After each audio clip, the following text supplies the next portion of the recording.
Y'all ready? We're green. Staff ready? Cool.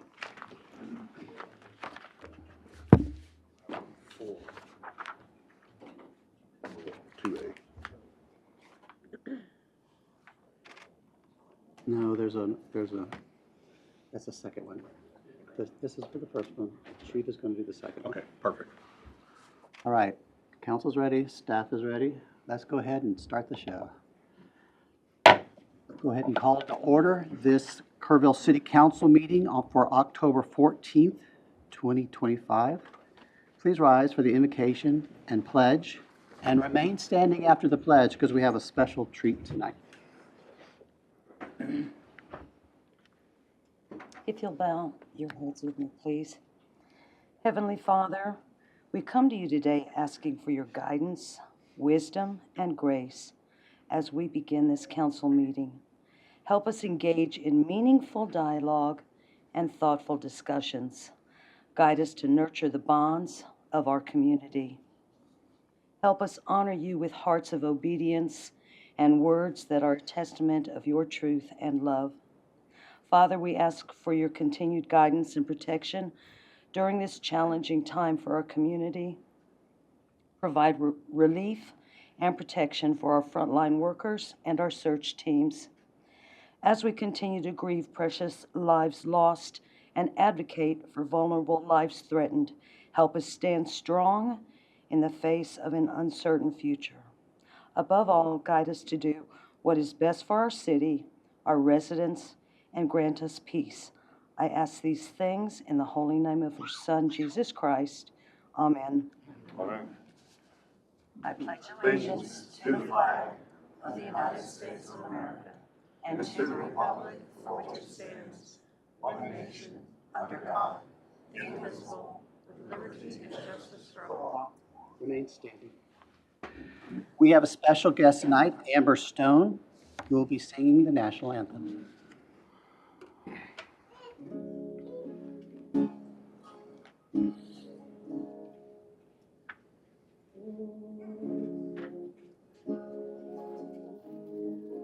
See by the dawn's early light, what so proudly we hailed at the twilight's last gleaming, whose broad stripes and bright stars through the perilous fight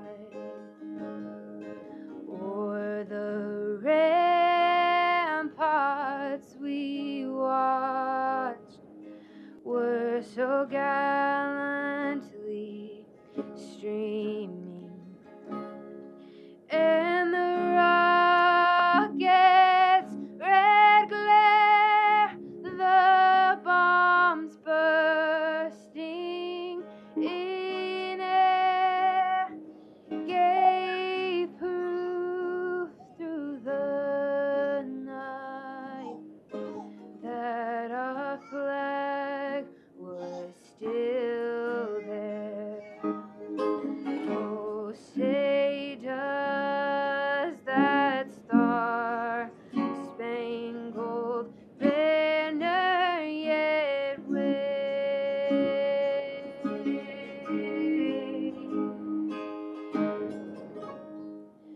o'er the land of the free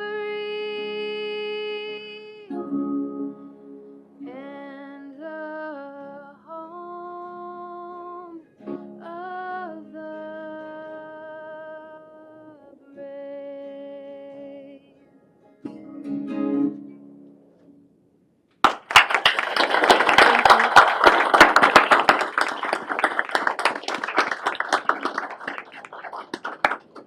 What a treat. You are welcome here anytime. It's a way to start a meeting.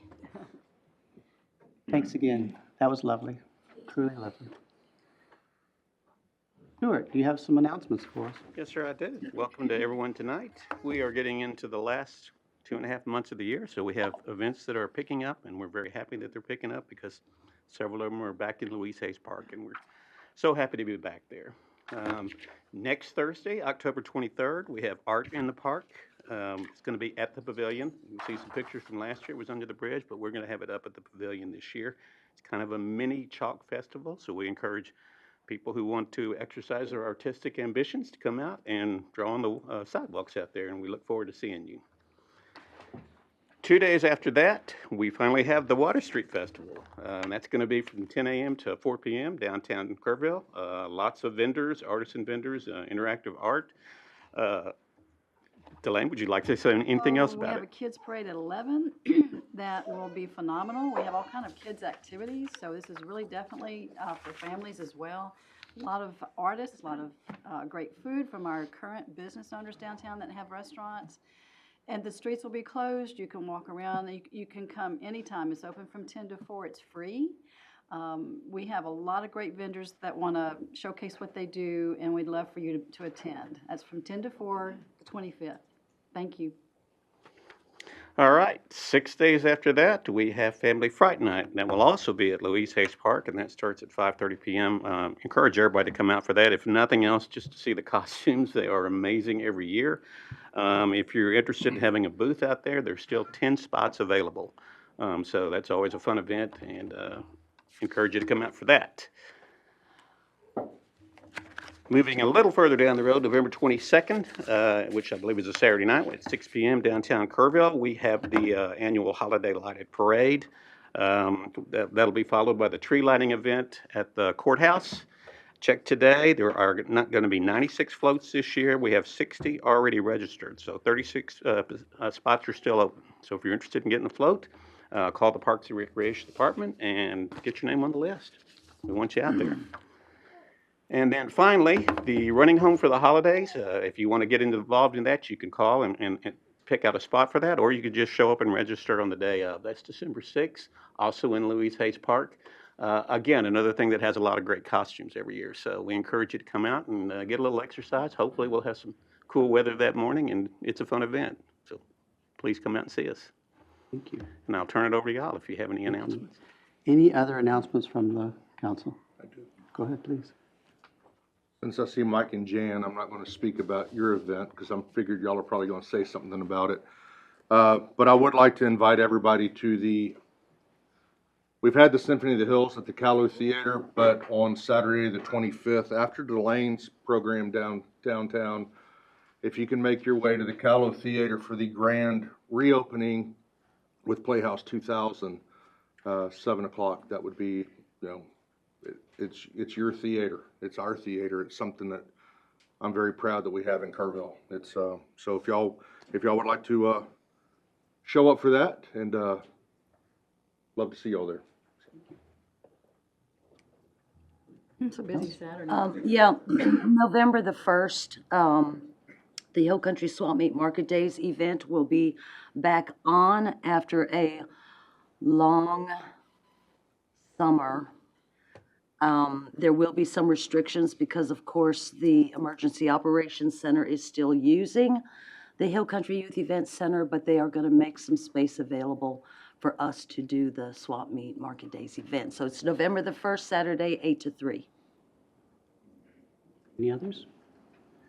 I know the county is planning a dedication of the building that's being named for Allie Burton. That's on the 11th, also on Veterans. I don't know the time off the top of my head, but I think it's just before the city council meeting, which may move to the 13th. All right, we have a few presentations to come through. When I saw how many presentations we had, I realized that some members of staff try to put in tongue twisters in the proclamations, so we'll see how well we do. All right, let's start with Fire Prevention Month, and I'll go down to the front. I know we have members of the fire department here. Yes, sir. They are on the way in. Come on in, please. Hi. Come in. Thank you. Thanks. Hey, thanks, Steve.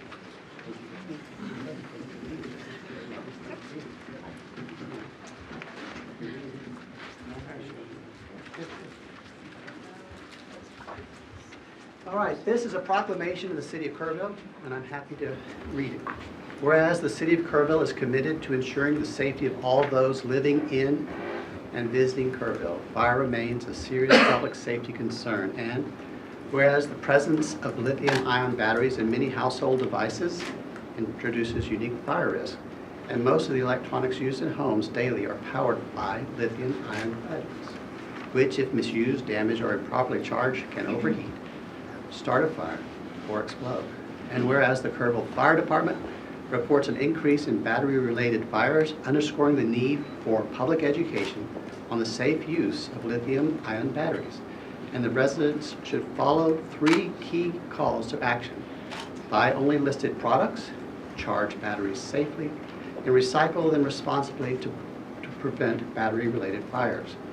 And whereas the proper disposal of and recycling of lithium-ion batteries will help prevent environmental hazards and reduce fire risk in the home and community. Whereas the 2025 Fire Prevention Week theme is Charge into Fire Safety, Lithium-Ion Batteries in Your Home, serves to remind us of the importance of using, charging, recycling lithium-ion batteries. So, now therefore I, Joe Herring, Mayor of the City of Kerrville, do hereby proclaim October 25th as Fire Prevention. Thank you.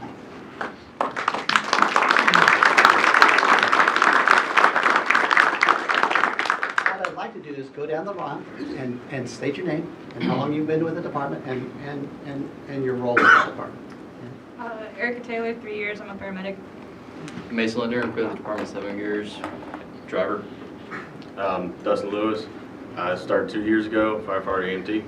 Lucas Potter, 10 years EMS supervisor. Daniel Hahnemann, 13 years, driver and paramedic. Mark Amringer, firefighter, paramedic, 3 years. Joel Bryant, lieutenant, 17 years. Billy Williams, battalion chief, 25 years. Jason Lackey, fire marshal, 23 years. Stephen Boyd, deputy fire chief, 23 years.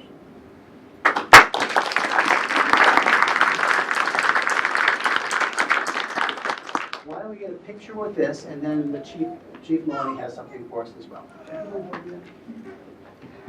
Can't see down at their end. Come on up. Perfect. Squeeze up.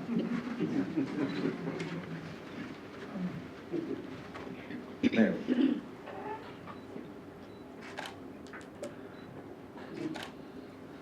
Thank you. All right, Chief Maloney. Well, good evening, Mayor, council members, and members of the community.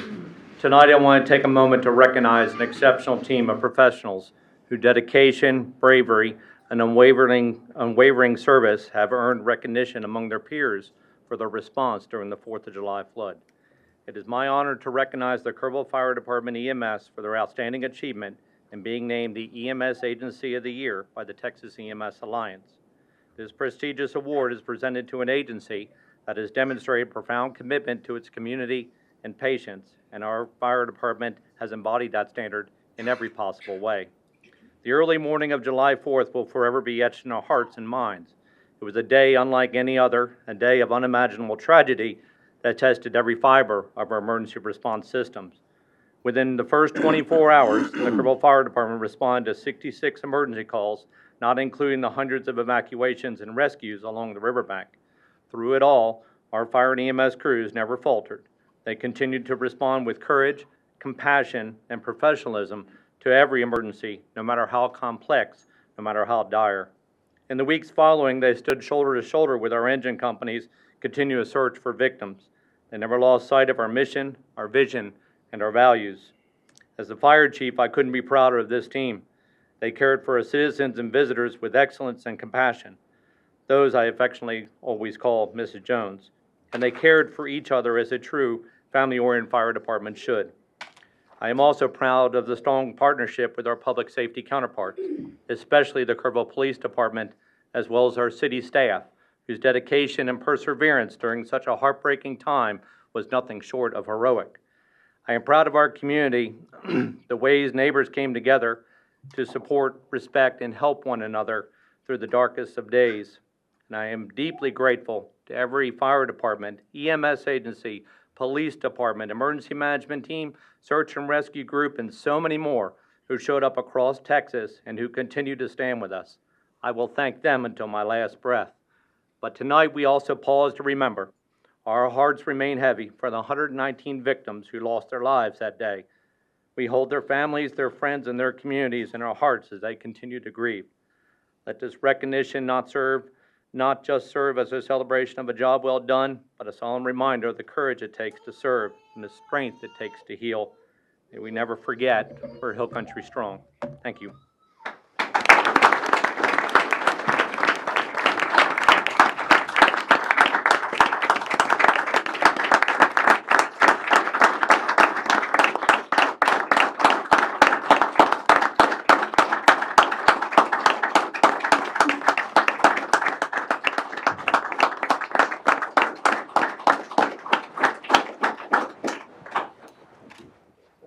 This award reads Texas EMS Alliance, Kerrville Fire Department, 2025 EMS Agency of the Year. Congratulations. Thank you.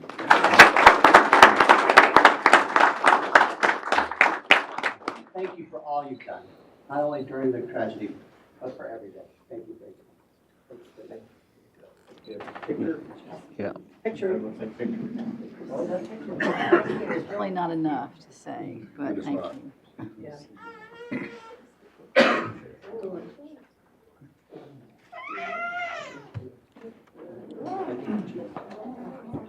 Shake a hand at the council member on your way out. We did this already, but we'll do it again. Thank you guys so much. Thank you so much. Thank you. Thank you for being here tonight, too. Well done. Thank you, sir. Well done, Chief. There you go. Thank you so much. Thank you, sir. You're Thank still you. doing Thank something. you. Thank you. Thank you. Well done. Well done. Thank you. I guess I'll shake. Well done. Thank you. Thank you. Nice to meet you.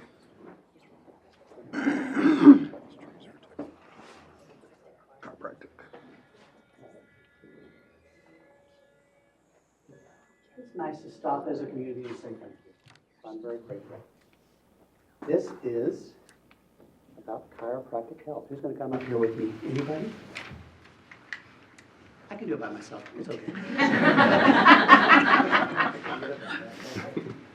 This is a proclamation. Whereas chronic musculoskeletal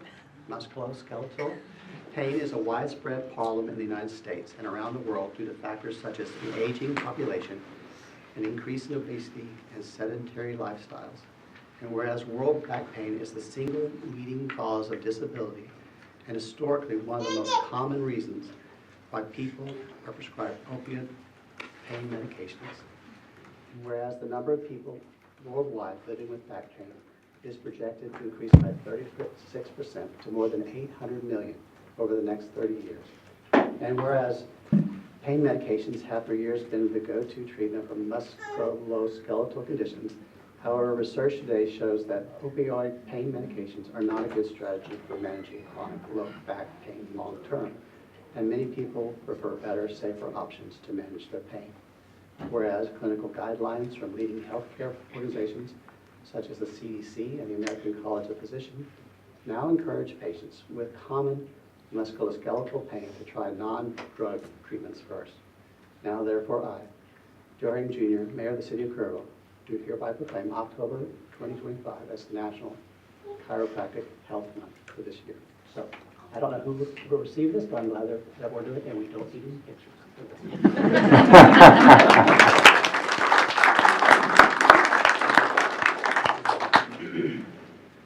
All right, this is for Kerrville Teachers Day. Any educators want to join me up front? Please.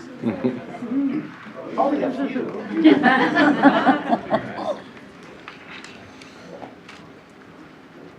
I think they all did you.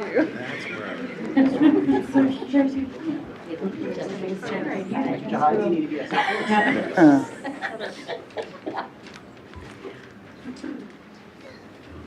I don't know that you know this, but I'm married to a retired first grade teacher. Yes. So I'm very honored to do this. This is a proclamation of World Teachers Day. Whereas future strength depends on providing a high-quality education to all students. Teacher quality matters more to student achievement than any other school-related factor. Whereas teachers spend countless hours preparing lesson plans and supporting students. Whereas our community recognizes and supports its teachers in educating the children of this community. Whereas this year's focus is on the theme, recasting teaching as a collaborative profession. This theme highlights the need for teachers to work together, share expertise, and build strong professional communities, underscoring that true appreciation for teachers involves creating systems that support their collective efforts. Now, therefore, I, Joe Herring Jr., Mayor of the City of Kerrville, Texas, join valuing teacher voices and its partnering entities across Texas in celebrating World Teachers Day, and do hereby proclaim October 5th, 2025 as Kerrville Teachers Day in the City of Kerrville. Congratulations.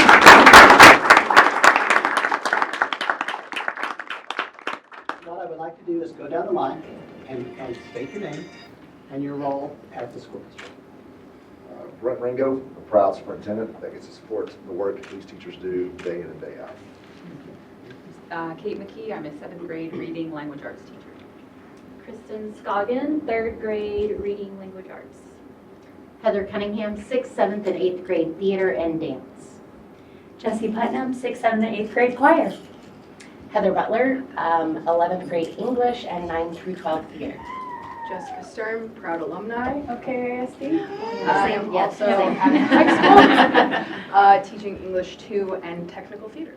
I'm Mallory Rogers. I teach at the high school. I teach audiovisual production, also a proud alumni of Tybee High School. Elisa O'Brien, I teach elementary music. Alana Kochek, 3rd year Tybee High School art teacher, 9th through 12th grade. Josh Torres, percussion director, and also I handle in-school suspension also. Seth Laffler, high school choir director. Lieutenant Colonel John Apostolides, Air Force Junior RTC, Tybee High School. Shelby Balzer, assistant superintendent. Jared Jahadi, assistant superintendent, CFO. All right.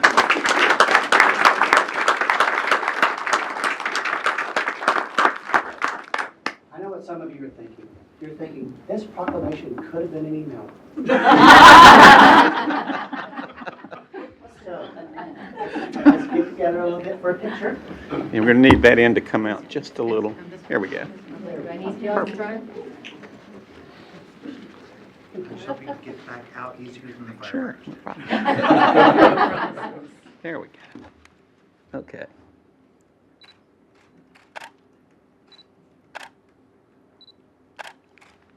Thank you. Congratulations, and thank you so much.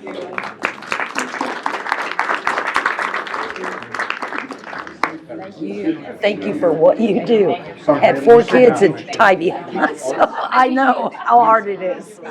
Good to see you. Thank you so much. Thank you. And my daughter. Thank you so much. Will you tell me your last name? Putnam. Okay. My wife's maiden name is Putnam. So when you said it, I was like, hang on now. No, I'm NAM. Yes, thank you. How are you, sir? Hi. Thank you for what you do. Yes, good to see you. Yes, ma'am. Thank you. Thank you, sir. Thank you. For your time and all that you do for your students. Thank you. Art?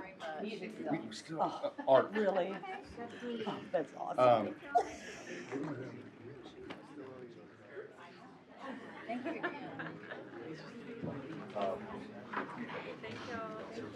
Awesome. Merry Christmas ones. All right. Mayor, I know you were honoring our teachers tonight, but our cast even honored you as the council officials.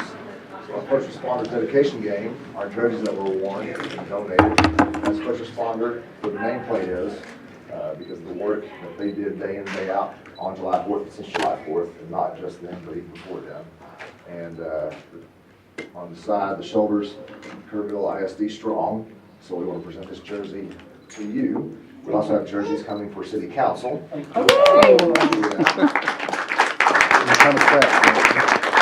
Along, we have a district superintendent challenge coin. Obviously, we stole this tradition from the military and police force, but anytime we see people, our students doing great, our teachers doing amazing things above and beyond, leading with courage, we want to present this to you also. Thank you very for all you do. kindly. Thank you. Thank you. So, you guys see on TV? And the heroes that drove those buses. Our team did Yep. an amazing job, so we're here tonight. Yep. Thank you. Yes. Thank you very much. Thank you. And thank you for this. And we have one for Chief Maloney and Chief McCall. I can get it to Chief McCall. Perfect. And Chief Maloney's right here. So Chief Maloney, we have one for you too. I would share this, but I can't. That's first responders on the back. I might need And you, everything you've done. Wear that to a game. Appreciate it. And then we'll get one for Chief McCall. We We got the big one. Yes. Chief Maloney. There we go. Picture. The first responder part. That's all.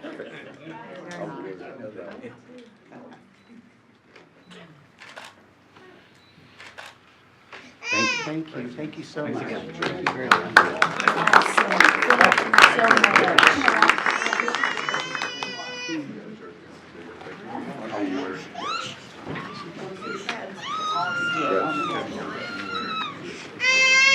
Thanks.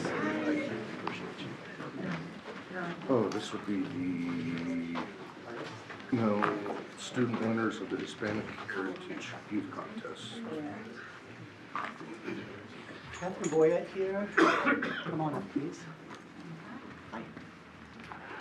On the previous item, I graduated from Tybee High School in '79. I never thought I would earn my football jersey, but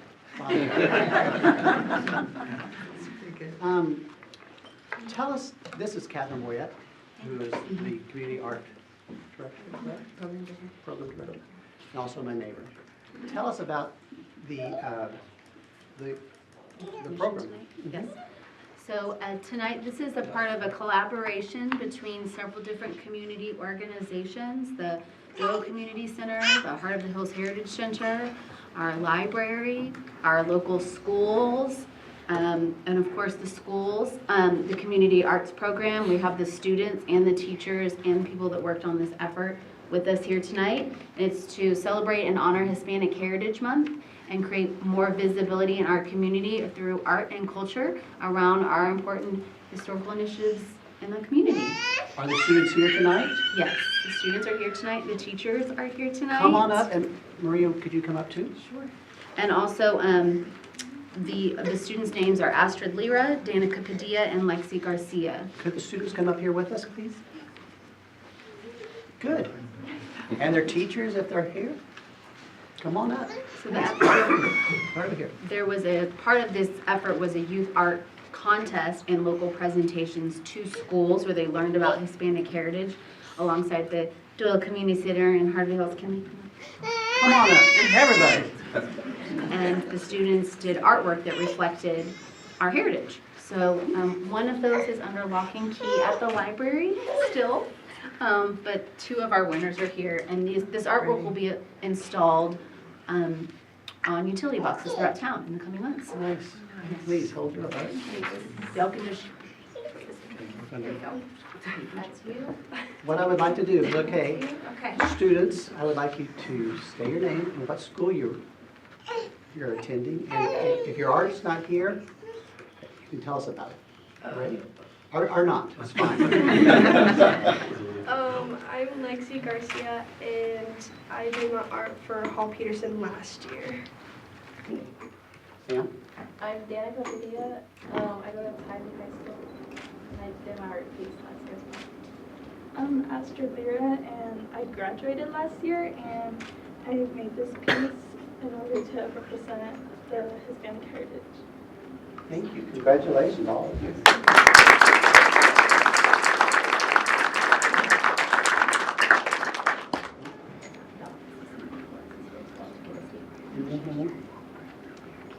So we have recognitions from the city of Carville, but even more higher up, we have recognition from the office of our state senator. represented by Maria Fernanda. So why don't we do this? Lexi, can I give you yours? Yes, sir. Hang on to it, and can you give hers? Sure. Any words from the senator?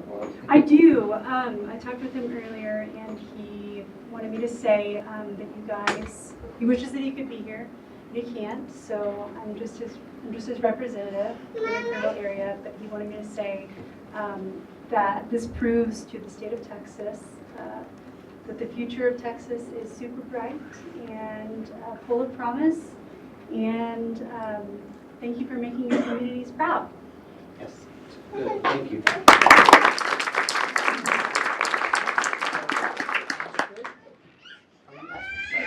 And Danica? Good. All right.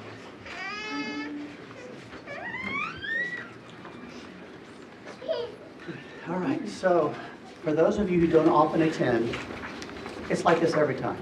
We have singing, we have art, we have heroes from the EMS. Anytime, we're here all the time. Let's get a picture, and then let's introduce you to also. I'm Ray with the Doyle Community Center.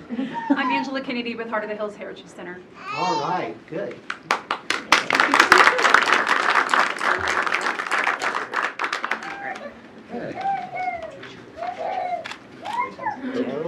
Yeah. There we go. 1, 2, and 3. Thank you. Thank you. Be sure to shake the hand of the city council person on your way out.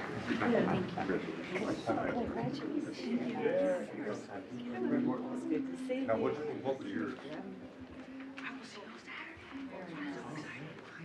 I'm sorry, yours is lost up. Congratulations. Good to see you, man.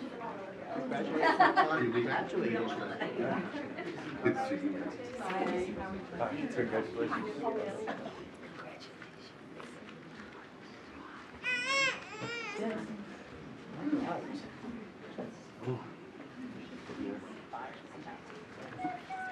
When they said this would appear on utility boxes, I don't know if you noticed, but in the 600 block of water, there's art on one of the utility boxes, and this art will appear on those utility boxes, so on other utility boxes. So keep an eye out for it. Not only is it locked up at the school, but it will be in public for everyone to enjoy. The next is the Western Museum of Art. Come on up if you're with the museum.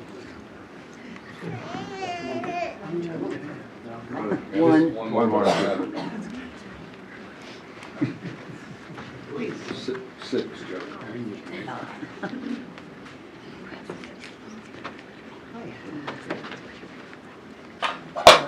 Good. It had your name on it. I'm glad y'all are here. What I'll do is I'll read the proclamation or the certificate of recognition, and then we'll go down the line, introduce yourself and your relationship to the museum.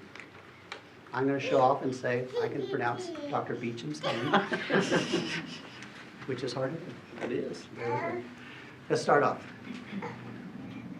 This City of Kerrville Certificate of Recognition is hereby presented to the Museum of Western Art, whereas the Museum of Western Art in Kerrville has been honored by True West Magazine as the #1 Western Art Museum.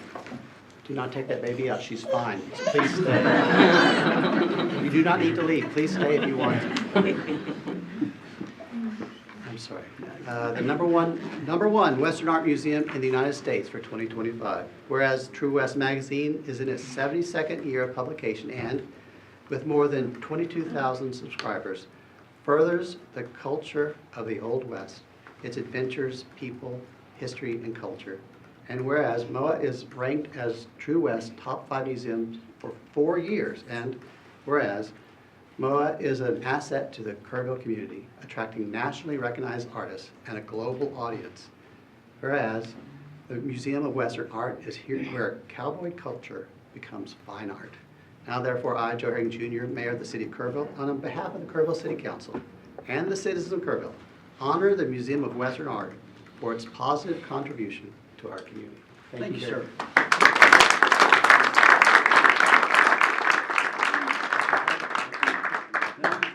Let's go down the line. Dr. I'm Beecham. Darrell Beecham, the Executive Director of the Museum of Western Art, the #1 Western Art Museum in the nation. Bob Fairchild, Secretary Treasurer of the Museum of Western Art. We bring a lot of people to Kerrville. Nancy Foster, Director of Marketing for the Museum of Western Art, the #1 Western Art Museum in the country. McKenna Gelstone, Administrative Assistant. Sheree Smith, Finance Director. Judy Ward, represent the Remuda, which is the volunteers, to the museum board. We represent the #1 art museum.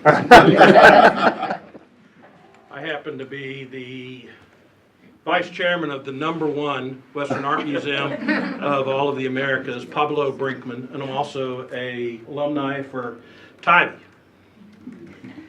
Linnell McGallion, I've been at the museum 4 years. I do orientation for new volunteers. I'm Jerry Atkinson, board member of Museum of Western Art, #1 museum. I've been there for 15 years on the board. Congratulations. Let me ask, how many of the audience have never been to the museum? You can tell us. It's okay. Shame. I have free passes for you. When is Family Free Day? Family Free Day is the last Saturday of every month. So you can go for free.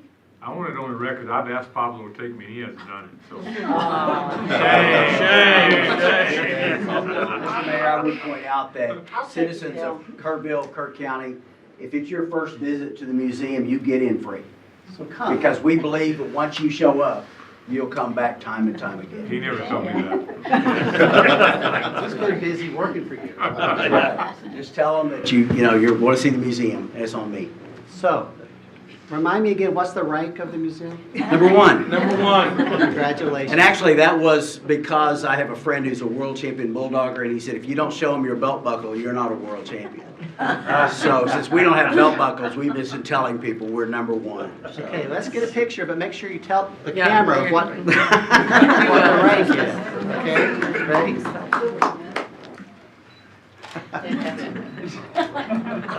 I'm sorry. Can we do that again? One finger, Paula. #1. All right. Congratulations.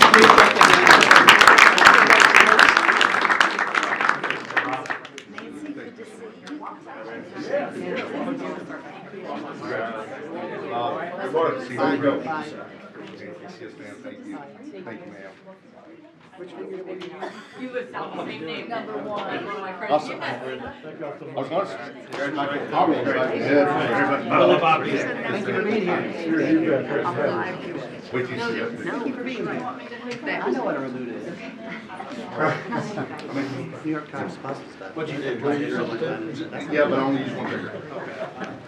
All right.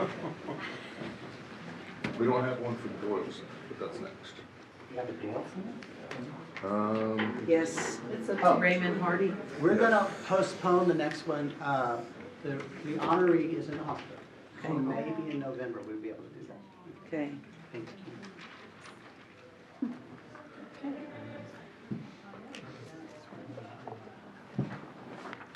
I'm glad to do that. In my previous time on council, we didn't do stuff like that. And it's good to have a chance to say thank you and to point out people who are doing good in our community. Yes. All right, our next item on the agenda is a visitors and citizen forum. Do we have anybody signed up? Yes, sir, we have 3.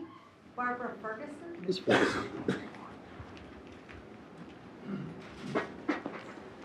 Barbara Ferguson, Kerrville, Texas. I just wanted to express some concern. The 2026 Local Resiliency Committee is currently meeting, and I don't believe this was a committee that was formed by the City Council.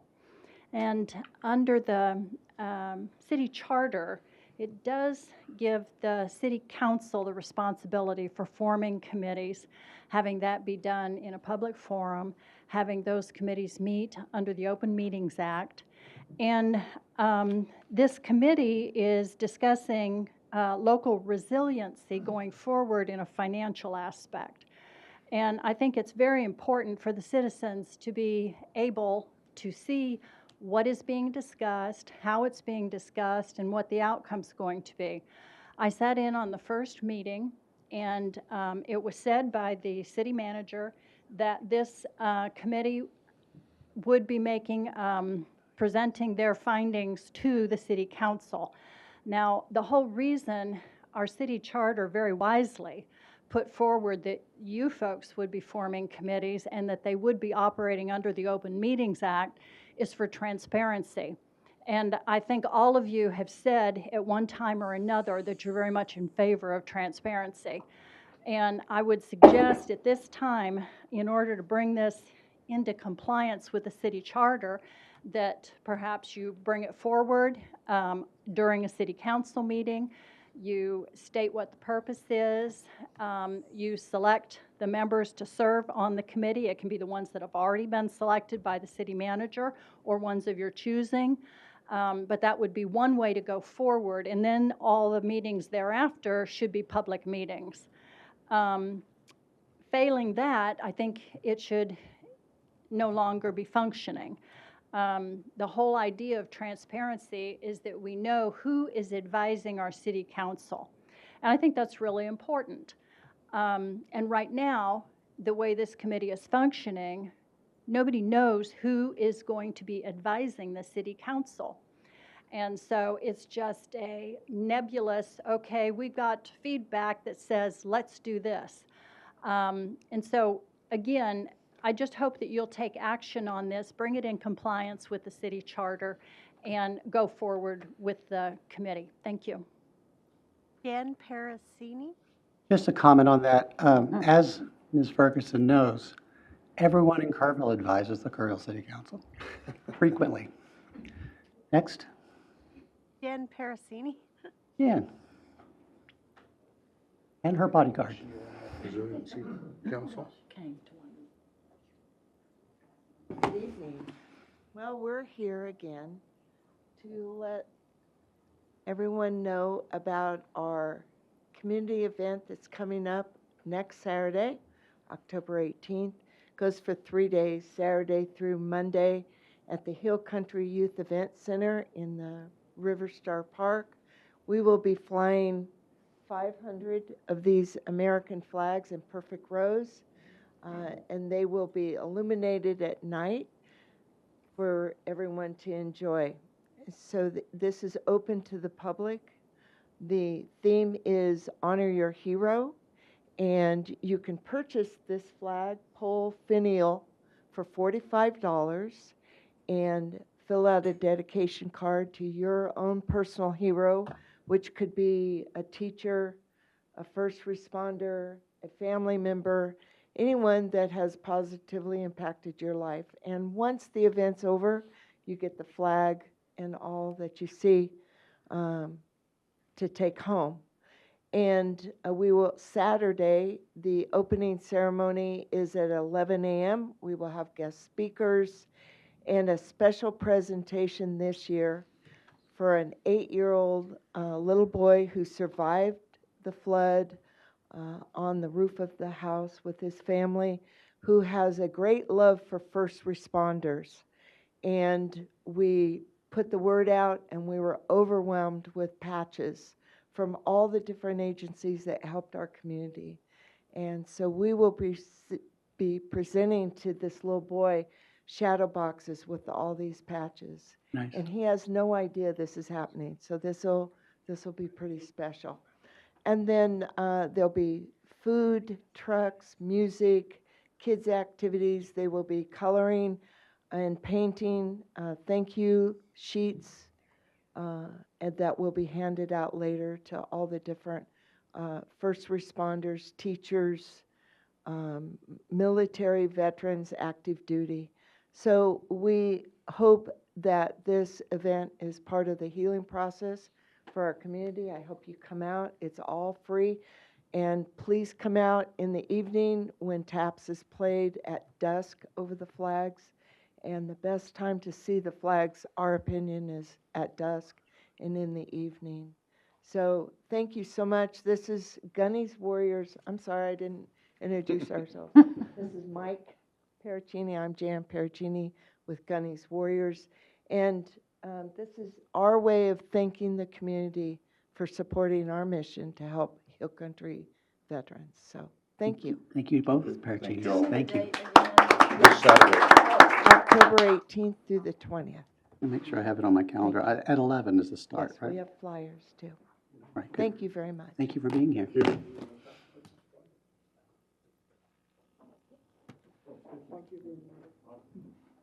George Baruti. Mr. Broody.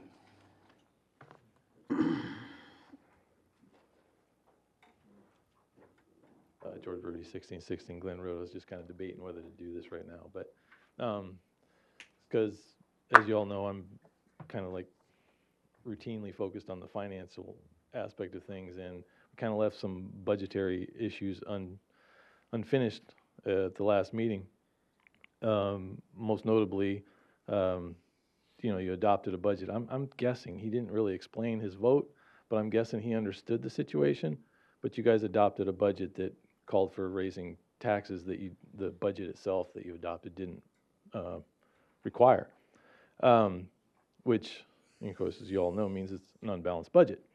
But the other thing is to just kind of point out, kind of reiterate some of the issues that kept coming up, kept trying to kind of, in my estimation, misdirect onto other situations.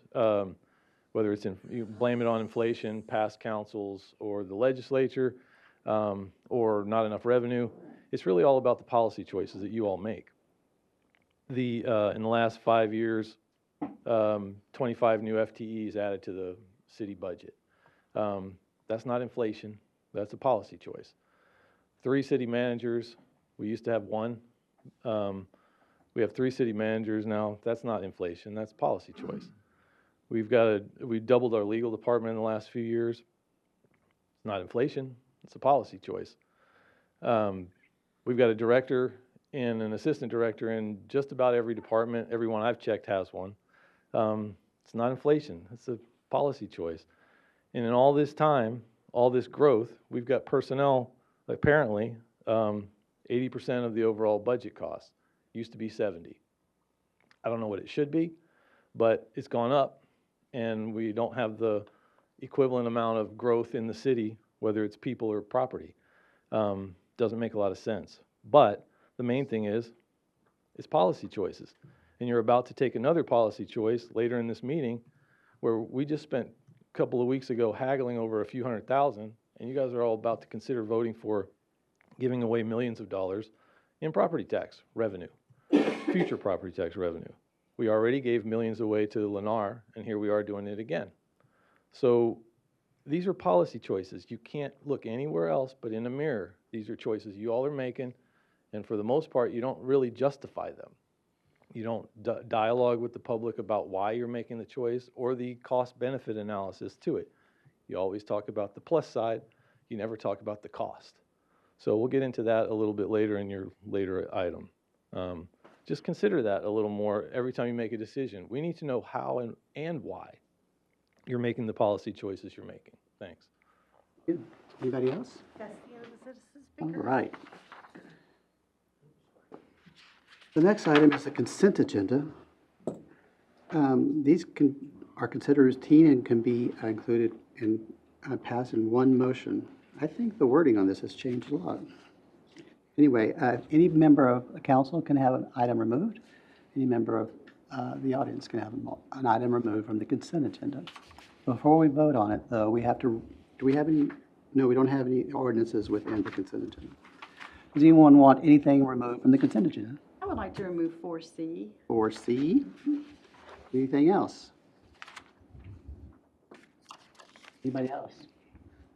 All right, then is there a motion on the remaining items? I'll move to approve item 4A, 4B, 4D, and 4E of the consent agenda. Is there a second? Second. Motion's been made and seconded. Any discussion? All in favor, so vote, and it passes unanimously. Thank you. Now 4C. I believe there have been some updates to this item. Yes, ma'am, there's just a few clerical changes in the Cancer Center lease in that first paragraph. The business name, we had the doctor's name in there, so that changes from his name to Kerrville Cancer Center PLLC. And then on the term, we had proposed to bring that to you for prior to October, so it said October 1. So that initial term is going to start November 1. So that'll be a strike through from the beginning term from October 1 to November 1. And then I think it's section 3, acceptance of the existing premises, just an error in the date. So it said March 1998. That was the initial term of the Cancer Center itself with the original occupant, but that's not when Dr. Keela acquired it. So his is 2011, December 2011. Those are the only changes to the lease. And Any questions on the lease or these changes? Anything? Good. Is there a motion then on 4C? I'll make a motion that we authorize the city manager to finalize and execute the agreement. Is there a second? Second. Motion's been made and seconded. Any discussion? All in favor, so vote. And it passes unanimously. Item number 5A.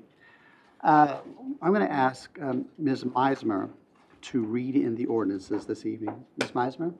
Ordinance number 2025-23, an ordinance designating a geographical area within the corporate limits of the city as a reinvestment zone pursuant to Chapter 311 of the Texas Tax Code to be known as Tax Increment Reinvestment Zone Number 3, City of Kerrville, Texas. Describing the boundaries of the zone, creating a board of directors for the zone, establishing a tax increment fund for the zone, containing findings related to the creation of the zone, providing a date for the termination of the zone, providing that the zone take effect immediately upon passage of the ordinance, providing a severability clause, and providing an effective date. There are 2 citizen speakers, but this is a public hearing. Thank you. Mr. Hornas. Mr. Mayor, members of the council, this is one of several pieces that you'll see come before you in the near future, as outlined in the development agreement that the City Council and West Springs Development signed off on earlier this year. So this is setting up the structure of the TERS. So we have a couple of just announcements. So we have Jennifer Sloan from Unicap, and she's got a short presentation for you. Also in the audience, we have the owner and their representatives, Mr. Dale Beto, Jim Boyden, John Barrett, maybe? No, okay. Pablo Brinkman representing them. So I'm going to turn it over to Jennifer to kind of go over all the work that they've done thus far and kind of outline the structures. We're here before or after the closing of the opening of the public hearing for questions. But if it's all the same to you, Mayor, I'll turn it over to Ms. Please Sloan. use the podium.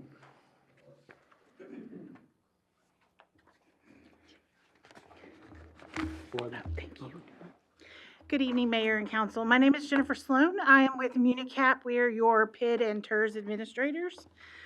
So just to kind of start us off, I'm going to just kind of go do a brief overview on what a tax increment reinvestment zone is, and what governs it. Chapter 311 of the Texas Property Tax Code, which is the TERS Act, that is the statute that governs the creation of the TERS here in Texas. It is a public financial mechanism that allows for public improvements to be funded with the issuance of bonds or some other sort of debt obligation by a local municipality. Again, it is created by an ordinance. We are here tonight for that first reading of the ordinance. So with tax increment financing, essentially we start with a base year that is 2025. We look at the value of the land. The idea is that as the value grows, because development has occurred, the appraised value of the land will grow. The incremental values are the difference between that appraised value and the base value of the property. So over time, you commit to a certain amount of time or pledge a percentage of your tax rate for that time period, and at which time that percentage goes to support the public improvements in the development. And then following that, once that term has expired, the city gains all of the appraised value will be benefiting the city.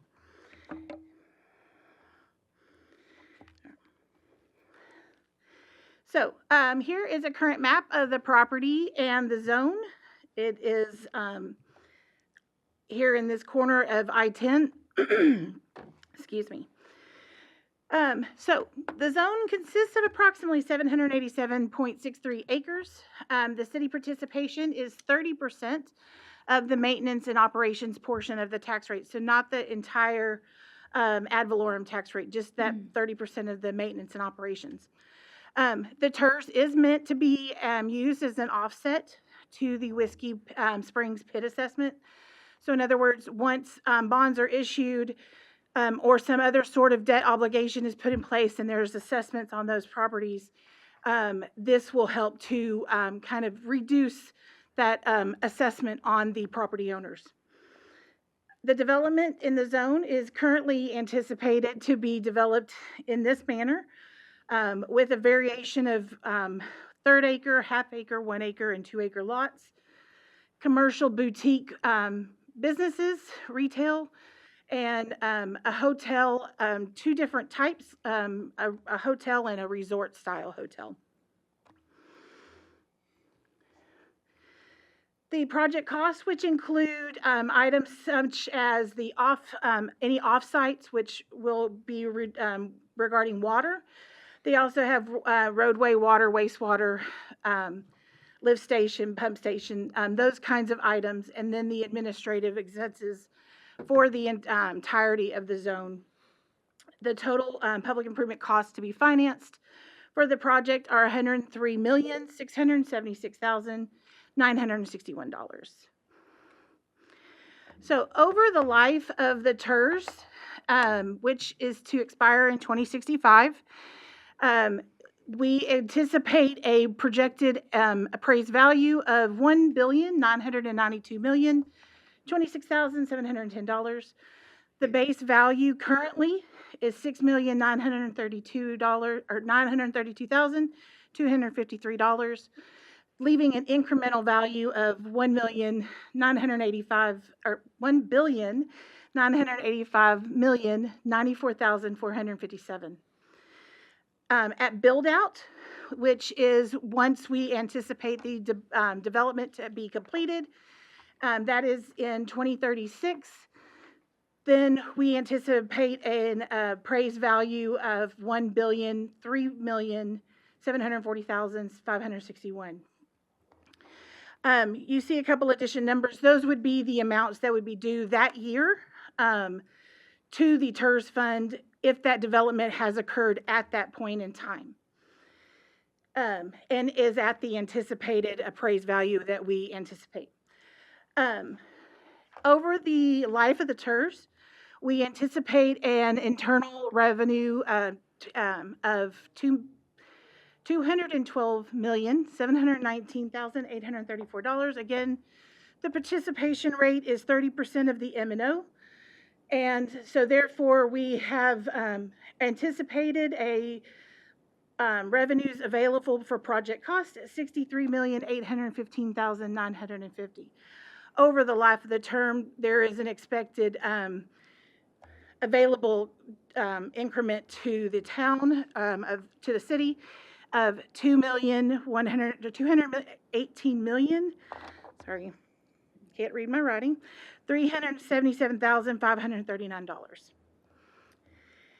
Do you have any questions? Nope. All right, thank you. Any questions for staff before I open the public hearing? Do you have some more? Nope. Questions for staff? I'm going to open a public hearing, however, we're going to start with those who've signed up, and you don't have to sign up to speak. It's a public hearing. So let's go ahead and open the public hearing at 6:59. Who signed up? Barbara Ferguson. Ferguson. Barbara Ferguson. I live here in Kerrville, and I'm glad the principals are here tonight.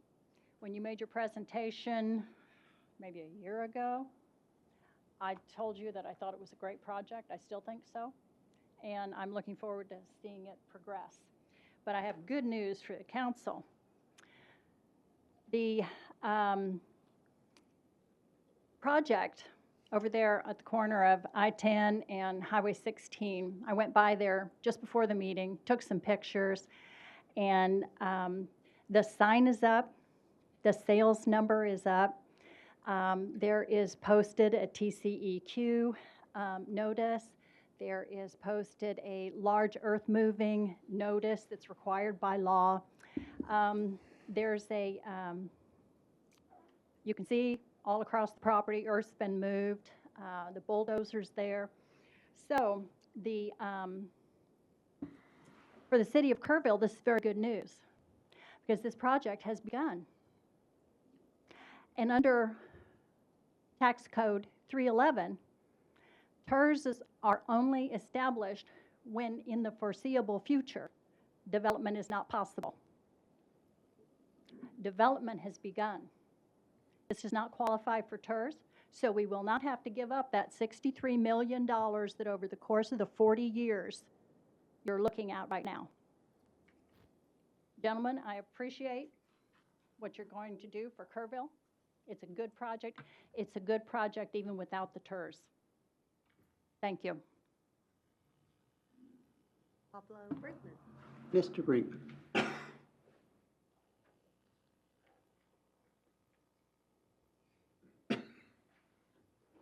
Mr. Mayor, members of the council, Pablo Brinkman, 3928 Oak Park, Kentucky, or Kerrville, Texas.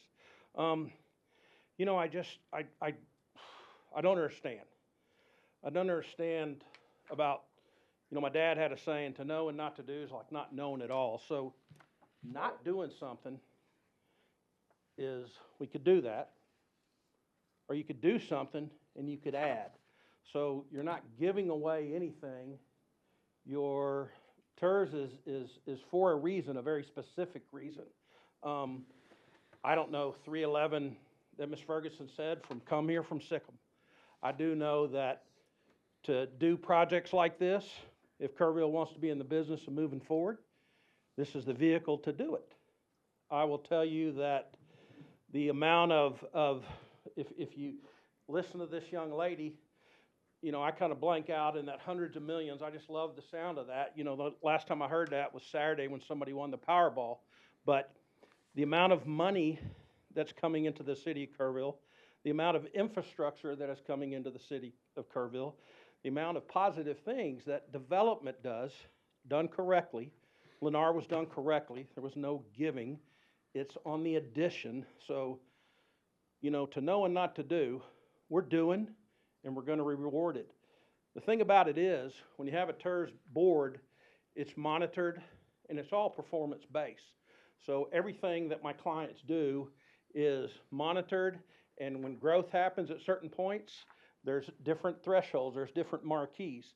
So it's a very well thought of. This is not something that, it's new to Kerrville, this is number 3, but there's other communities that are very small, smaller than us, and others that are in the 3,000s.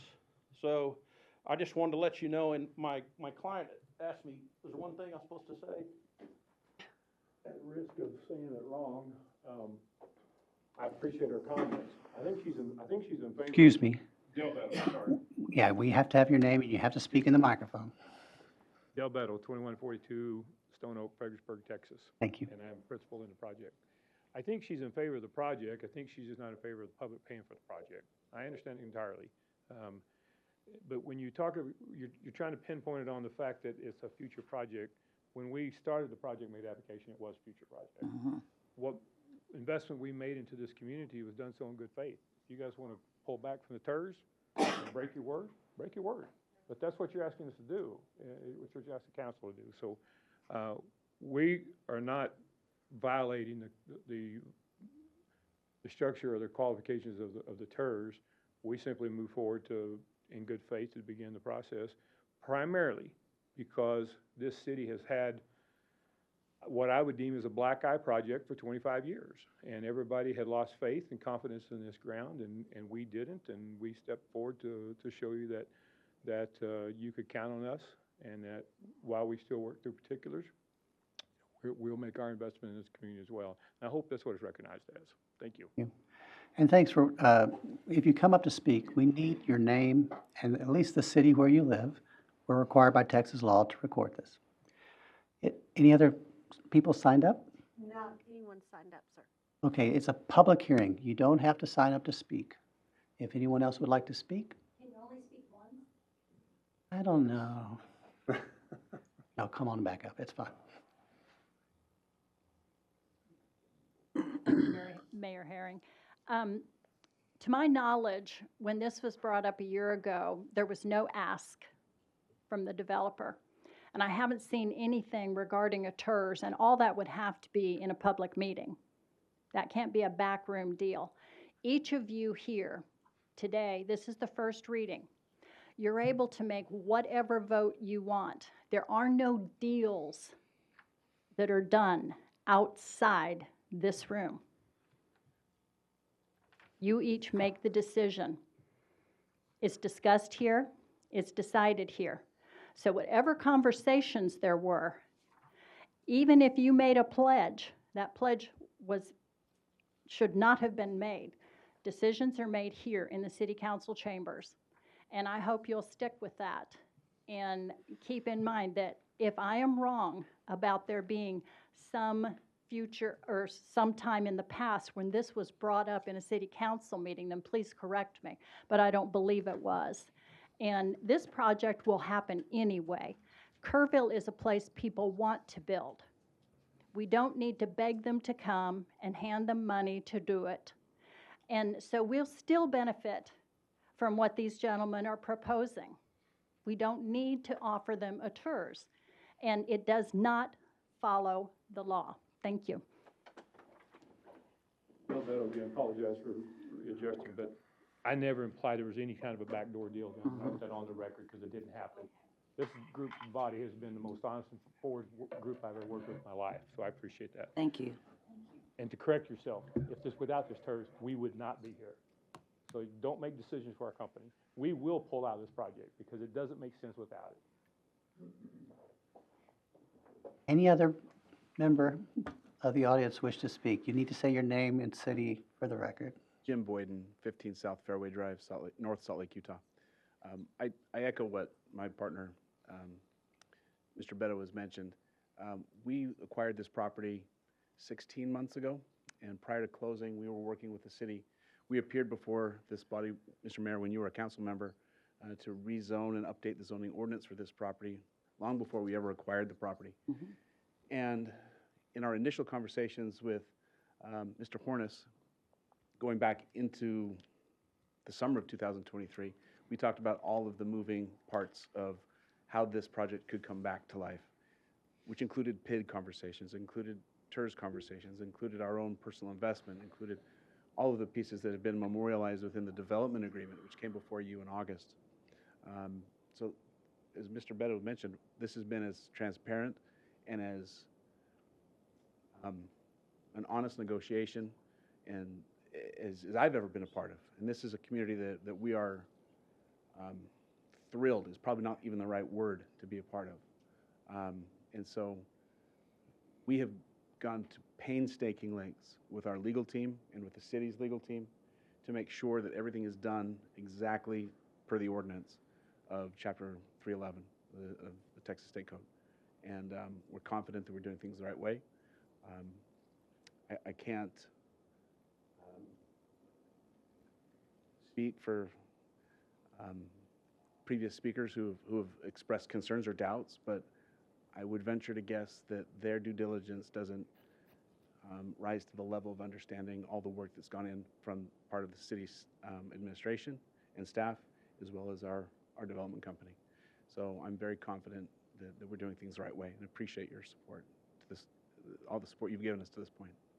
So thank you. This remains a public hearing. Anyone can speak. You care to come on up, Mr. Brody? Bill George Broody, 1616 Glen Road. So as everybody probably aware, I don't believe TERS is a proper tool to be using here in this particular development for a lot of reasons. But clarify a couple of things, kind of what she was talking about. They stood in this room and said there isn't going to be any more after the zoning. Then the PID came up and we were led to believe this is all there was. This is all we just needed the PID. Now we're using the TERS to kind of backstop the PID. And on its face, that's just not the way you would do things. And to say that the money isn't, or that we haven't done due diligence, I don't know if you were talking about me, but if you know me any bit, due diligence isn't my problem. There is a lot of information that isn't being presented. Number one, I hear everybody talk about the revenue. Not one person has given us an estimate of the cost to the city for this development fully built out. It's going to be essentially 5% people and houses increase above before. 8% land mass, give or take.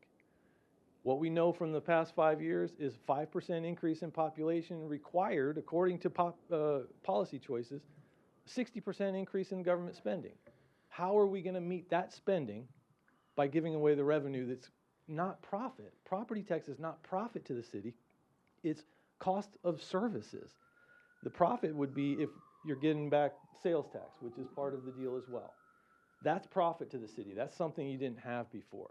But the question should be, what was the property value before this development, and what was the cost of service? What was the property value after this, and what's the cost of service? At least give us an estimate. Show us that you've done your due diligence on that aspect. And that's not you all's necessarily, but it is the city's. The other thing about 311, Pablo says he doesn't really understand it from, whatever. But the fact is, even if you hadn't started the project, the issue is you are making a finding tonight that this land the development is arrested due to some causes because of, you have to pick one. Slum buildings, that's not it. Inadequate sidewalk streets, that's not it. Faulty lot layout, they approved the zoning and the PDD or whatever it was before, so that's not it. Unsanitary or unsafe, that's not it, it's just vacant land. Deterioration or site improvements, no. Tax delinquency, no. Defective conditions of title, no. Endangers the life, there's conditions that endanger life, no. Or there's one that's if you're a city greater than 100,000. Other than that, you're making a finding of one of those. If you don't make a finding of one of those, it doesn't qualify for a TERS. So there's all kinds of reasons, not just the law, but it's bad faith. We spoke a few weeks ago, you were haggling over, we got to get more revenue into the city. You're about to give away millions of dollars. What's floored me was this isn't just housing. Have you looked at the project plan? Mm-hmm. We're talking about houses that are millions of dollars. So it's $1 million home, and you're telling me that the public making median household income in the city of $60,000 needs to subsidize someone buying $1 million home? You've got to be kidding me. It can't be. That's not good faith. They're developers. I got no problem with what you guys are doing. Absolutely none. You're in business to make money. I got a problem with what you guys are doing. You're asking us to subsidize $1 million homes. Say that out loud and see if that doesn't strike you as crazy. Thank you. Anybody else? This is a public hearing. Anyone can speak. You don't have to stay for the whole public hearing. You can go home if you want to. All right. And go ahead and close the public hearing at 7:14.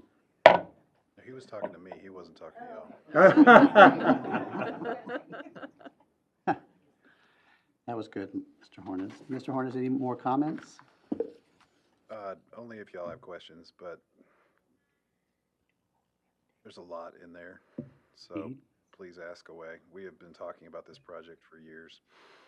There's been a development agreement on the books, approved after 2 readings, back in August, after a year and a half worth of negotiations, inclusive in that development agreement or discussions about a tax increment reinvestment zone, 380 agreements, and any number of other things that were all discussed openly and in a public setting.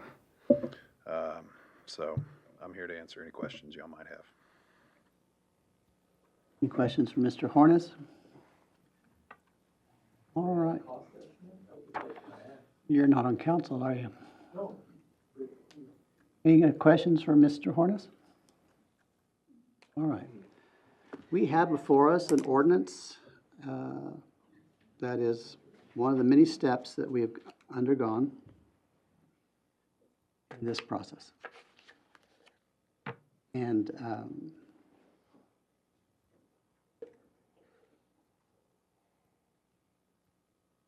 going to hold my tongue and not say what I'm thinking. What I would like, if there's a motion then on this ordinance and a second, then we can discuss it. We have no questions for staff. If you have questions for the developer, they're here. Otherwise, I would entertain a motion. Then we're going to discuss. And then we're going to discuss. I would make a motion that we approve ordinance number 2025-24. 23. 23. Second? Excuse me. Is there a second? I have a motion and a second, and now for discussion. Go ahead. Well, I would say Please. that there's a lot of, well, first of all, I have a disagreement with Mr. Baruti about there's efficiencies in growth and the cost to add some more space, especially with low-density development that we're looking at here. Besides that, we're going to get lots of sales tax income, hotel occupancy tax income. There's other benefits, probably increased tourism. There's a lot of things that the community's going to benefit from, including just in general the increase in the tax base, because the amount of dollars evaluation potentially here is nearly, 50% or more than we have already of our whole rest of our town. Is that right? Something, it's 47% or something. Obviously, they're estimates, but at if full build out, they're talking about $1.1 billion valuation. So that is roughly just a little less than half. It's about 40% of the current taxable valuation. And it represents 6% of the land of Kerrville. Right. So the cost to maintain will not be high relative to the, it's not a high traffic area or lots of abuse. They're putting in their own water system, et cetera. So I think it's a great bargain for the city, and I'm real appreciative that they are wanting to invest a huge amount of money in our community, and I'm glad that they're here. Other discussion? Well, I don't like the word subsidize. Personally, I don't think that's the word I would use in this scenario or the Lenore scenario. We have extra 100 homes in Lenore, for instance, that are all sold and all occupied by people who didn't have a choice back in the day. So that TERS was what helped us establish that. It is a tool. We're not giving money away. We're actually getting some in return for what we're doing. The property's being improved to a higher level than it is right now, than it's producing right now. So I don't agree with your explanation of your opinion. It is your opinion, but I don't agree with it. And I have been listening and asking questions since the day we heard about this. And I actually wasn't even on council, I think, when it started. But I've researched it. I've done my due diligence in public settings, private settings, in my own home, to the point where I'm good. I'm good with this. So I'm very much looking forward to it. I think it will be an economic boost to our town.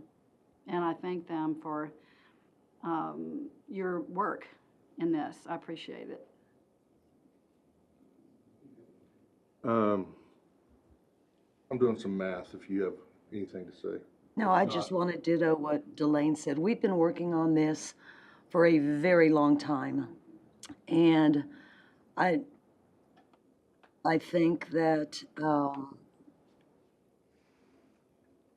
the benefit outweighs the cost. And that's what I believe. Way to put it. Sorry, I pulled up CAD so I can pull some numbers here. Mr. Petto, if you don't mind, I'm gonna call on you, sir, as the principal on this. And I'm looking at Kerr County CAD on the property rolls. And in 2024, Mr. Broody, I'm sure you've looked at this as well. 2024, the tax roll, they were paying $3,490 a year in property taxes on that. You're, I'm sorry, if you're gonna say something, say it where we can hear it, please. No, she did, I could. So, you know, I respected you, I didn't say anything when you were talking, please do the same. You're paying $28,993.58 in property taxes now. So how is this not a good thing for us to start the process of offsetting and making a move for the city? They've got you now, and Dale, I'm sorry, you really didn't have to come up, I just wanted to. I want to. You know, 2025, the assessed value of the property is $1,600,727, up from $3,490 the year before. That's $1.597 million. Yes, sir. And everything that you've done out there, you've done out of pocket. The city hadn't given you anything. So, my partners, will you tell them that too? Well, you know, well, I've seen who's driving bulldozers out there and doing things, so how this cannot benefit the city in a beautiful way, not only to have a new subdivision, to have new tax income from property. And Mr. Broody, I'm sorry, you said a while ago, the median income was what? In the city? Yes, sir. Okay, that's 80% of the median income for Kerr County. So I'm just, that's 80%. I do this every day too, so it's 75.4 is the median income for Kerr County. So let's get numbers. If we're gonna talk numbers, let's talk numbers. George said the city. I'll call on you So, if I need to. the city is Kerr County. It's one base for income when we look at it from a bank standpoint. So, anytime you'd like to. Okay. So anyway, 1.597 million, thank you. Welcome. I want to apologize. I don't know your name, sorry. Barbara, I apologize for losing my temper. Indulge me just 2 minutes. I apologize.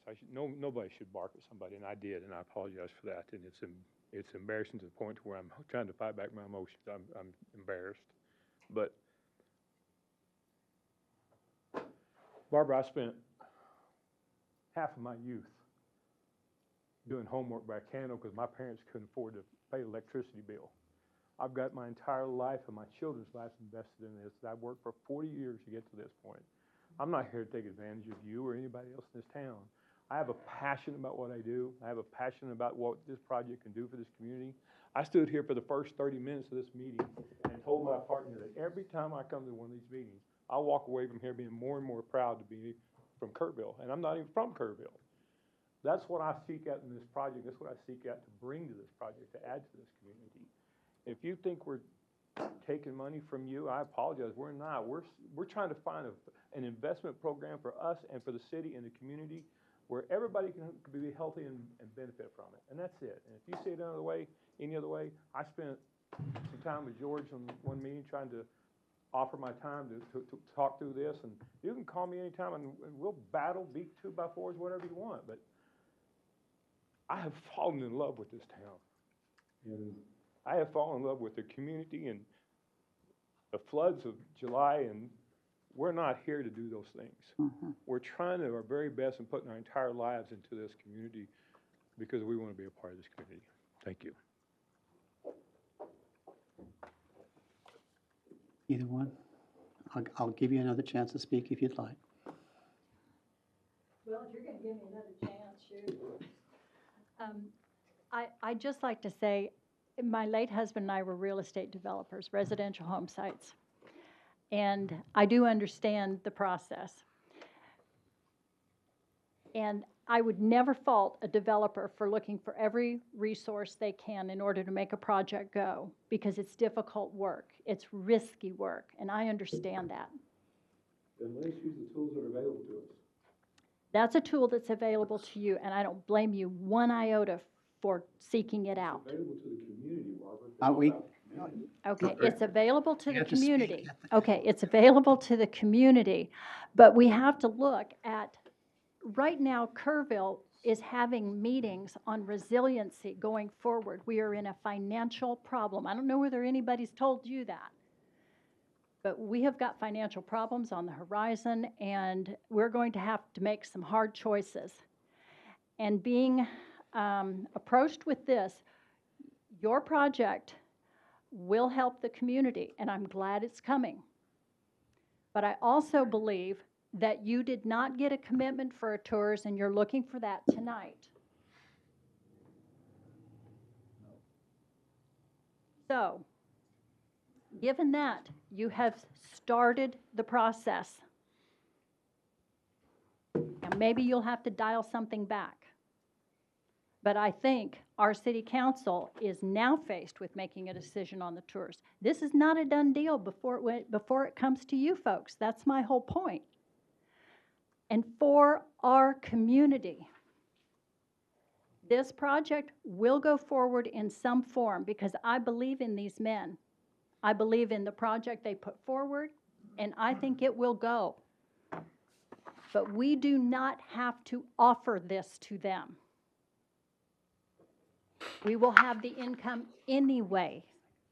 That's my point, that you are, the city council over the past few years that I've been watching it has been terrible negotiators. Terrible. And we've got to do better. This is your decision tonight. No promises have been made. And I believe, I'm not calling anybody, and what you said earlier about backroom deals, I was not insinuating that. I think you guys have been operating in full good faith. I do believe that. But they need to understand, our city council needs to understand that whatever conversations were had with staff or whatever, this is where the buck stops. This is where decisions are made. It's not already made. It's tonight. And if you think it's okay to give away $63 million of future income, and that's what you're giving away, yes, you put it like, oh, it's either we do this or we get nothing, and we're still at a $12,000 tax base. That's not what the situation is. would you mind wrapping it up, please? Pardon? Please wrap it up. I'm sorry, I can't hear you. Wrap it up. Please conclude your remarks. Oh, okay. So that's what I want to say, and I hope that you'll think very hard about this. This is your decision. Nobody else makes it. Pablo, let's stop. Let's stop. Just real quick. No, let's stop. We have a council that's That was made. my suggestion, is We that we we made limit a it, motion and a it's not second, back and forth, because that's we gotten are going to ridiculous discuss tonight. it among ourselves. And I appreciate the passions that have been displayed here tonight. We have a motion and a second. Any further discussion among us? Is it possible to ask council to weigh in on the legitimacy of this? I mean, Well, a lot of my questions have been answered about the details and what a TERS is and all that, but if we're being accused of not handling this in the proper way, I don't agree with that, but it might be nice to hear it from one of our city staff. Mr. Hayes, here's the thing, Mr. Hayes. We continually get legal advice from those who are not licensed to practice law in Texas. It's annoying, as you know. We've heard several different ideas that it's not legal to have a TERS once dirt has been moved. We've heard ideas that in some way we haven't discussed this in public. First, address the first one. Can we proceed with the TERS if dirt has been moved? Well, yes, you may proceed, and you all know this. We're not going to put anything in the packet that we don't think is legal. Correct. Basically, with all the findings and the ones that were pointed out, your finding here tonight to match up with what's required in 311 is, but for this TERS, would that project move forward? And I think you've heard from the developer previously, no, it wouldn't. This is all part of the package. I've been here for 24 years, and this is the third development agreement for that site. Nothing's ever happened. I think on that basis, you all can reasonably make that finding as part of adopting this ordinance.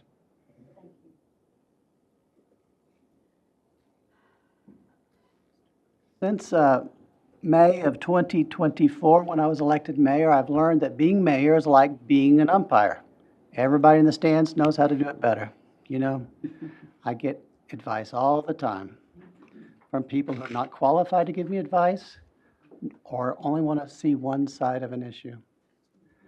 Look, my job, our job, is to represent the citizens of Kerrville. We're not here to represent you. We're not here to represent the ideas that you've expressed. We're here to represent the city of Kerrville. Ms. Ferguson, I'm not confused. I know who makes decisions. I'm not confused. I'm surprised you think I am. All right. I have a motion and a second. Is there any further discussion? If not, I'll call the vote. Right, all in favor, so vote. Passes unanimously. Thank you. Item 6A. Kim? Ordinance number 2025-24, an ordinance amending Chapter 30, Businesses of the City's Code of Ordinances by amending several sections within Article 1, Group Homes and Boarding Home Facilities, to include adding Recovery House to the types of group homes required to be registered with the city and consequently exempted from the regulations provided in this chapter, clarifying the provision of fees, reducing the distance requirement between boarding home facilities, and providing other matters related to the subject. We have no speakers. No speakers have signed up, and it is not a public hearing. Thank you. I'm trying to get better. Trying to get better. You're going to get it down. Eventually. Everybody in the stands will tell me how to do it better. Mr. Paxton. Good evening, Mayor and Council. As Ms. Meisner said, this is an ordinance to amend Chapter 30 for businesses related to group homes and boarding home facilities. Current ordinance requires a 1.5 mile separation between boarding homes, and it does not acknowledge the state accredited recovery homes. So those are the major changes: is recognizing the recovery home, reducing the separation to 500 feet between boarding homes, clarifying the application and permit fees referenced in the fee schedule, and removing an unnecessary application requirement. So here's the map showing the 500-foot buffer zone. This would actually make, I think, all but one existing group home current with meeting the current code. As I think we heard from one applicant at our workshop, that would allow her to apply for a group home because she is within about 600 feet of an existing home. With that, I'd be pleased to answer any questions. Okay, we've had this in a workshop, and we've from many different angles, I feel. Do you have any questions for Mr. Paxton? If none, please, I'd welcome a motion on this ordinance. I would move we approve ordinance number 2025-24. Second. Motion's been made and seconded. Any discussion? All in favor, so vote. And it passes unanimously. Item 7A, nominating candidates to the Kerr Central Appraisal District Board of Directors. I believe we formed an ad hoc committee at the last meeting.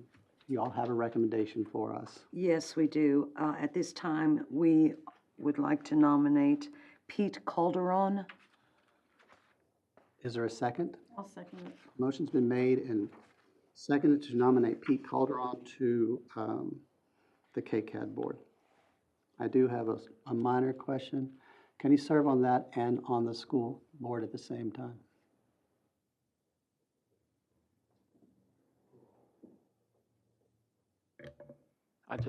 I believe he can. I think the same way that one of y'all could serve on KCAD, but I'll run that trap, and if not, we'll come back. Well, we won't have time to come back. Well, This is yeah, everything but in I the don't, morning. I spoke with Sharon about the duties and responsibilities. She mentioned that it could be someone from school board. Yes. Yeah, we have this, it's certainly not a dual office of emolument where both are paid. And I think because of the statute, there's no conflict because the statute allows that. And I'm 98% certain that a school board could do that because you all could serve on that as well. If I think there's any problem, I'll go research this right after the meeting, and if I think there's any I'm problem. sorry to throw a wrench in it late Well, in the I evening. didn't realize that No, was. she actually said, I mentioned the school board, Yeah. and she also said what they can't do. They can't sit in on they can sit in on protests, they cannot weigh in on appraisals. And Right. basically, that's it. That's Yeah. your job. This is the administrative body that runs, the budget and. Gotcha. Yep. All right, I just wanted to make That's sure a of good that. question. Any other questions for staff? We have a motion and a second. Any discussion? All in favor, so vote, and it passes unanimously. Now, Mr. Coldron has a new headache. All right. According to Judy, it's not that hard. Appoint 8A, appointment to the Tax Increment Reinvestment Zone Board Number 1. Elaine, was it you? I thought you were on the, it doesn't matter. Please, proceed. Did you want to go ahead? No, you go ahead if you want to. sorry. I did visit with Mr. Peterson. Go ahead. I just got mixed up on which one Okay. it was. You know, I. Oh, no. I'm mixed up. Okay, I would like to nominate Jack Pearson, who I've had an extensive interview with, who is our only applicant, but I think he'll be a very good one, to fill the vacancy on the TERS board. Second. I will second that motion. Any discussion? All in favor, so vote, and it passes unanimously. Thank you.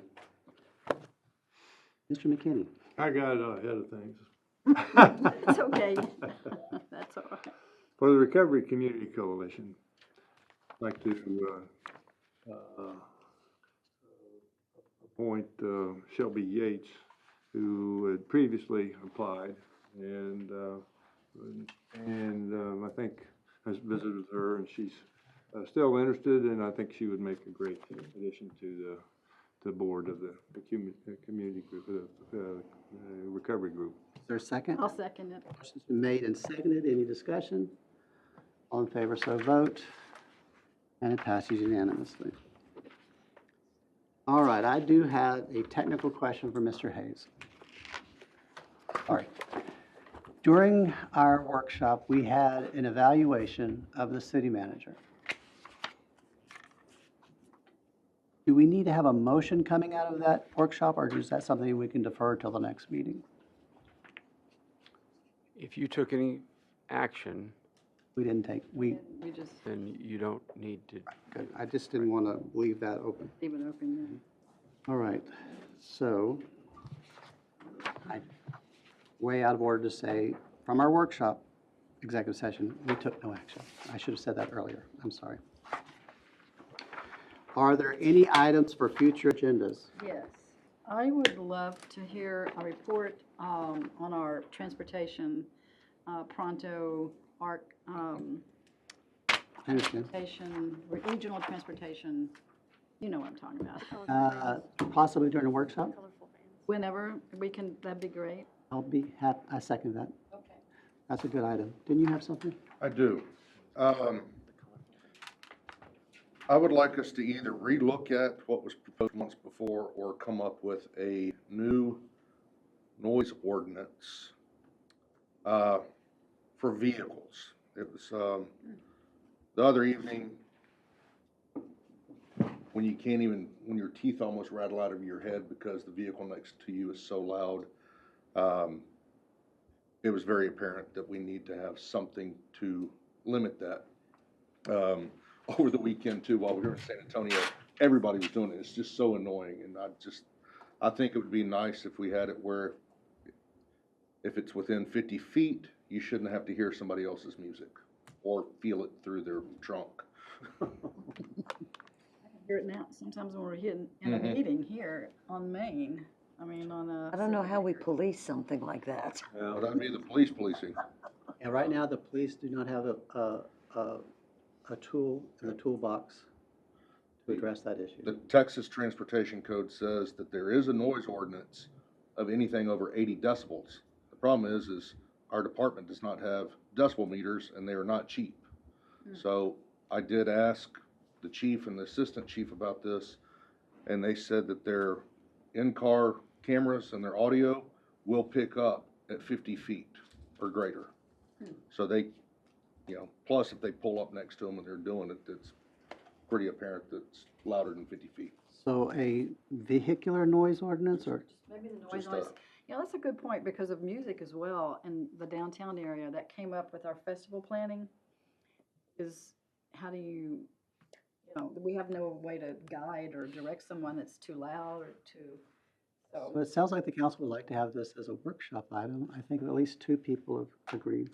All right, any other items for future agendas? All right. We started with a song, we end with a song. I adjourn the meeting at 7:40.